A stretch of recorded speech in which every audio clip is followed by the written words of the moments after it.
Something bugged out with the recording and the notes sound like they're bass boosted, so just bear with me here.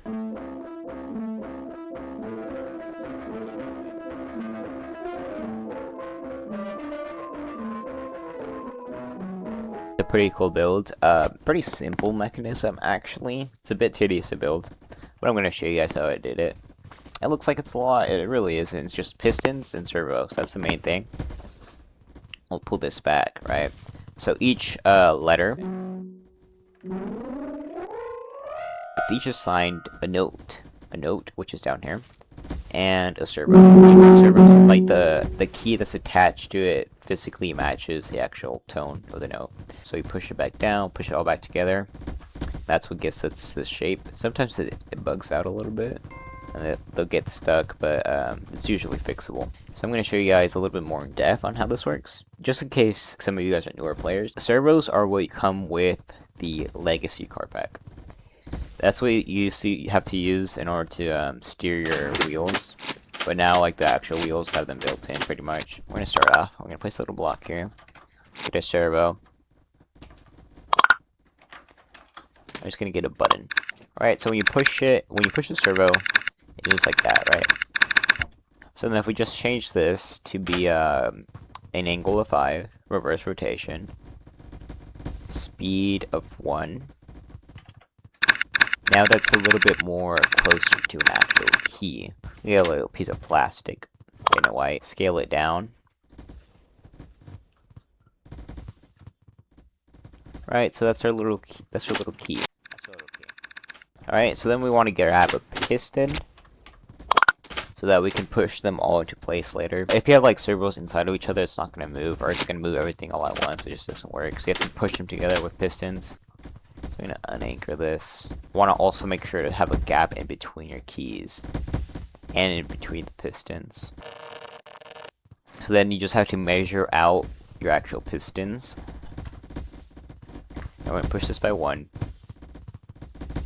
So then maybe we have to push this one by like 3.7. You have to figure out the actual measurements. That's the tedious part, having to measure everything. What matters is all our other keys are lined up now. Okay, so now we can set up our keybinds. This is not what an actual piano looks like. It's more work. But yeah, your keys should be shaped something like this, right? Your black keys should be a little bit taller and skinnier. But we got our pilot seat here. I want to set up all of our keybinds, so we're going to get some note blocks. I'm going to give them all different notes.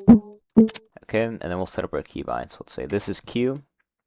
You want to have your active ABQ, your left BQ, and your right ideally be something you don't press on accident. So I use number lock. I'm just going to keep on going down. Alright, and there we go. Now we can push them all together. You can see that the keys still dip down a lot. So to fix this, you want to first of all disable collision for your servos. And then take your actual piano like bass build. Put it right underneath it, make sure that collision is on. So now the keys won't dip down into the actual piano.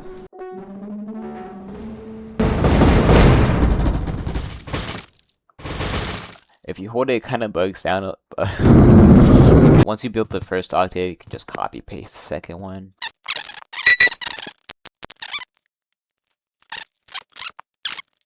Alright, but you just do this again, sync up the key. Okay, it's a little bit off, but you sync up the keys, just keep doing that over and over and over again. And obviously you can turn this invisible. Can't even tell that it's there. Alright, then you'd have a back piece here. The higher up you have it, like the more space you have to actually build. Here it's almost in the way, right? This gets in the way, that's why I have to bring it in. Since there is only 2 octaves of notes, and keybinds are not case sensitive, you're gonna have to do some weird stuff to be able to use music sheets on here. What I'm talking about is if you go to like virtualpiano.net, these guys have music sheets, right? You can search up music sheets. Other websites have music sheets if you just search up virtual piano sheets or Roblox piano sheets. But what I've done is in Google Sheets. Yeah, in Google, I don't know what compelled me to do this in Google Sheets, but I just created an app script, and what the script does is it just takes out this input, right? And then it uses this mapping It gets rid of all the duplicates, and it outputs sheets which are usable inside of Code Over Treasure. It has to push everything into those 2 octaves, like 1, 8, and T. They all become the letter U. So the letter U, C, right? But on an actual piano, 1, 8, and T, that's 3 different C's. So some songs sound weird. They sound the best if they remain within those 2 octaves originally. Like Rush E, most of it stays within those 2 octaves. Yeah, the annoying part with note blocks is that if somebody else plays it, somebody on a different team plays, you can't hear it, which is kind of dumb. Yeah, I don't know what's going on here. Anyways, I took an autoplayer hotkey and modified it so that it holds it down a little bit longer, so that way it doesn't bug out. You can use that to autoplay it. You can also just use it to keep your notes so you can actually play it yourself. I can't really give a full tutorial on this simply because I don't remember all the measurements. My actual piano build was pretty simple. This meant to be wheels, sustain pedals, but connect to nothing. There's nothing in here. I wonder if it's possible to get a working sustain pedal, maybe with like timers or something.